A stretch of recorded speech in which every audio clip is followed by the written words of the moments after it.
अपनी प्रजाति के आखिरी सदस्य होने, अलग थलग घिरे होने और खतरे में होने की कल्पना करना भी अपने आप में बहुत ही कठिन है।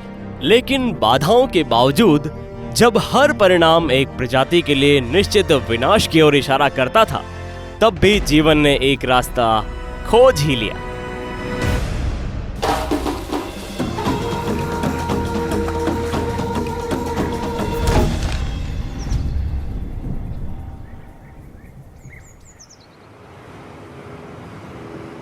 कैरेबियन सागर के दिल में इसके कई उबड़ खाबड़ द्वीपों में से एक पर ये छिपकली रहती है, जिसे विलुप्त होने के कगार से वापस लाया गया है और अब सैकड़ों की संख्या में इस उष्ण कटिबंधीय परिदृश्य में विचरण करती है ये विशेष छिपकली। वो द्वीप ग्रैंड कैमन है और वो छिपकली कोई और नहीं बल्कि नीला इगुआना है। और जबकि एक इगुआना आपको तुरंत अद्वितीय या उल्लेखनीय नहीं लग सकता है, पर मैं आपको विश्वास दिलाता हूं कि यह निश्चित रूप से लगेगा, क्योंकि यह नीला है, बहुत ही नीला। यह ग्रह पर सबसे सुंदर और सबसे दुर्लभ इग्वानाओं में से एक है। अब चीजों को परिप्रेक्ष्य में रखने के लिए इन छिपकलियों की संख्या जंगल में अनुमानित 15 व्यक्तियों तक कम हो गई है, तो इसीलिए ये कार्यात्मक रूप से विलुप्त हो चुके हैं। ये एक गंभीर विषय है और यहीं पर हमारे मित्र फ्रेड बर्टन आगे आए। ब्लू इग्वाना रिकवरी प्रोग्राम बनाने के लिए सीधे जिम्मेदार ये है। फ्रेड ने हमें इन लुप्तप्राय सरीसृपों के साथ करीब से मिलने और 15 साल पहले शुरू की गई सुविधा का दौरा करने का अनूठा अवसर दिया है। इन जीवों में से एक को व्यक्तिगत रूप से देखने के ऐसे दुर्लभ अवसर के साथ चालक दल और मैंने अपने कैमरे लोड किए और द्वीप के सबसे दूरस्थ हिस्से में अपना रास्ता बनाया। अभी हम जो कर रहे हैं वो ये है कि हम मनुष्यों के आदि निवासी नीले इग्वाना में से एक को खोजने की कोशिश कर रहे हैं। उसका नाम पीटर है और जाहिर है कि वो बड़ा ही मिलनसार है और अपनी प्रजाति का एक महान राजदूत है। तो हम पीटर के करीब जाने की कोशिश कर रहे हैं। गोप्रो को पास लाना दोस्त, ताकि हम ये देख सके कि ये छिपकली प्रजाति इतनी अनोखी क्यों है। तो फ्रेड, क्या आप रास्ता दिखाना चाहते हो? तो पीटर आपकी पसंदीदा चट्टान पर है। ओ ये रहा पीटर। हाँ देखो उसको, अभी एक प्रभावशाली इग्वाना है। ठीक है दोस्तों, चलो पीटर के बारे में आते हैं। वाह, उसे देखो। चलो पीटर की एक तस्वीर लेते हैं इससे पहले कि हम पहुंचे, ताकि अगर वो चट्टान से कूदना चाहे तो बच जाए। वहाँ चट्टान पर वो नीला इग्वाना बहुत ही शानदार प्रदर्शन कर रहा है। देखो तो सही, क्या बात है दोस्त। हाँ, एक अनोखी प्रजाति है। ये केवल ग्रैंड कैमन में पाया जाता है। ठीक है, तो नीला इग्वाना कैमन द्वीप के लिए स्थानिक है और ये रॉक इग्वाना की एक प्रजाति है। मैंने अब तक वैसे बहुत सारे इग्वानास देखे हैं, लेकिन इस रंग का तो नहीं देखा, मतलब नीले रंग का। मेरा मतलब है कि तुम मुझे बता रहे हो कि ये नीले इग्वाना इससे भी ज्यादा नीले हो जाते हैं। ये सच है? हाँ, जब वो प्रजनन के मौसम में होते हैं। अभी थोड़ा वो सुस्त है। सच में? जब वो गर्म होकर थोड़ा एक्साइटेड हो जाता है तब। मुझे नहीं लगता कि तुम सुस्त हो और उत्साहित भी। मुझे लगता है कि तुम बहुत अच्छे लग रहे हो। और मार्च और अप्रैल में जब वो अपनी मादाओं से प्रेमालाप कर रहा होता है तो वो नीले रंग में चमकता है। वाकई वाकई बहुत चमकीला। हाय पीटर, क्या हम दोस्त हैं? मुझे लगता है कि हाँ। तो फ्रेड, हमें पीटर के बारे में थोड़ा बताओ। वो कार्यक्रम में कैसे आया और वो इतना मिलनसार क्यों है?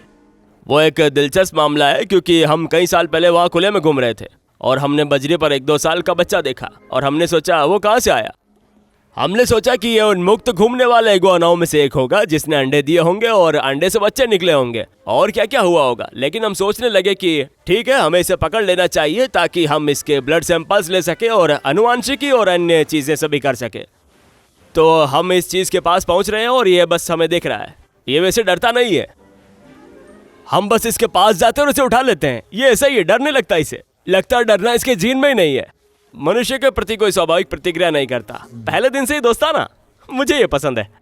तो पीटर और भी नीला हो रहा है क्योंकि वो हमारे प्रति गर्मजोशी दिखा रहा है। क्या यही है? उसे ध्यान पसंद है। हाँ ठीक है। अच्छा, वैसे भी सिर खुजलाना किसे पसंद नहीं होता। तो आप सभी के लिए एक छोटी सी जानकारी ये है कि जंगली इग्वाना के पास जाकर उसे न सहलाएं। ये कोई सामान्य इग्वाना नहीं है।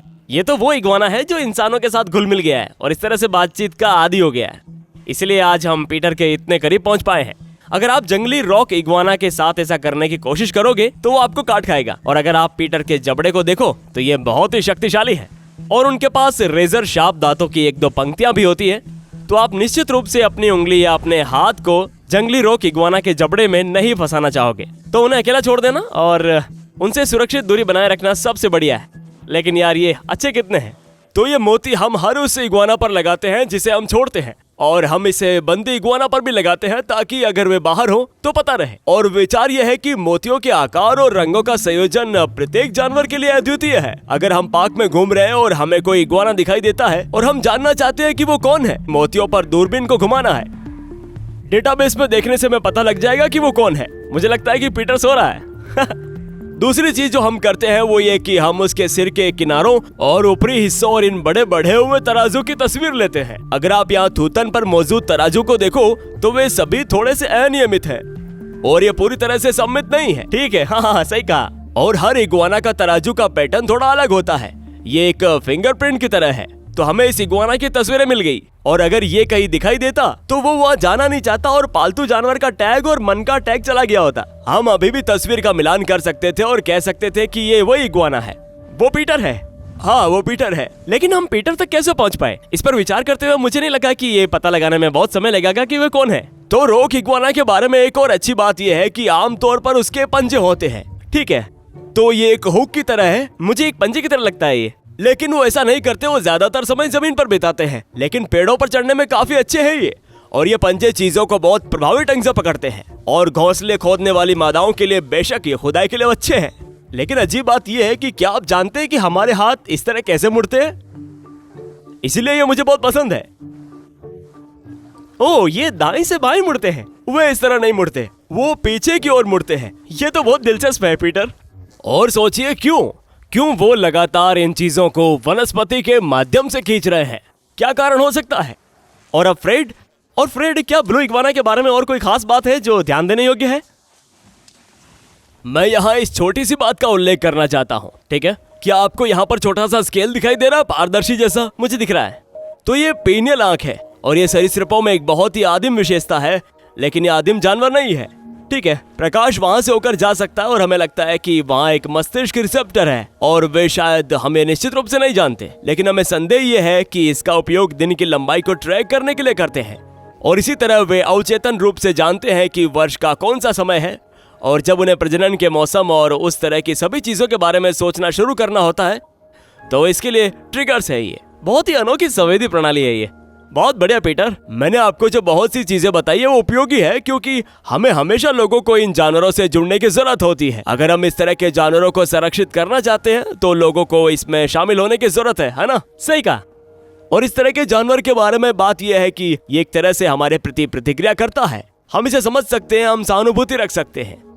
तो इग्वाना के बारे में जानना हमें उसके बारे में कहानियां बताने में मदद करता है, और हम इन इग्वानाओं के बारे में कहानियां सुनाते हैं और लोग उन्हें प्यार करने लगते हैं। और अगर लोग उन्हें प्यार करने लगते हैं तो वे चाहते हैं कि हम उन्हें संरक्षित करें। यह सब इसी तरह काम करता है। अच्छा, मुझे लगता है कि पीटर ने आज हमारे साथ समय बिताकर एक अद्भुत काम किया है, इसलिए हम उसकी प्रजाति के बारे में और अधिक जान सकते हैं।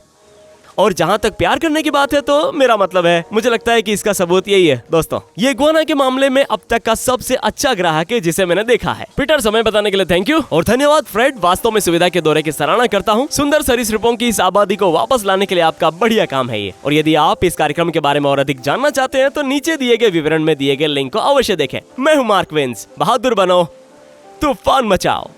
मिलेंगे अगले एडवेंचर पर। बाय बाय पीटर, बाद में मिलते हैं दोस्त।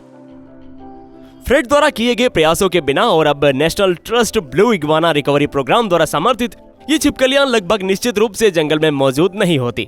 उन्होंने ब्लू इग्वाना के लिए जो किया है वो वास्तव में उल्लेखनीय है, और हमें हमेशा ऐसे विशेष प्राणी को बचाने के लिए इन वीरतापूर्वक प्रयासों में से एक को बताने पर गर्व होता है।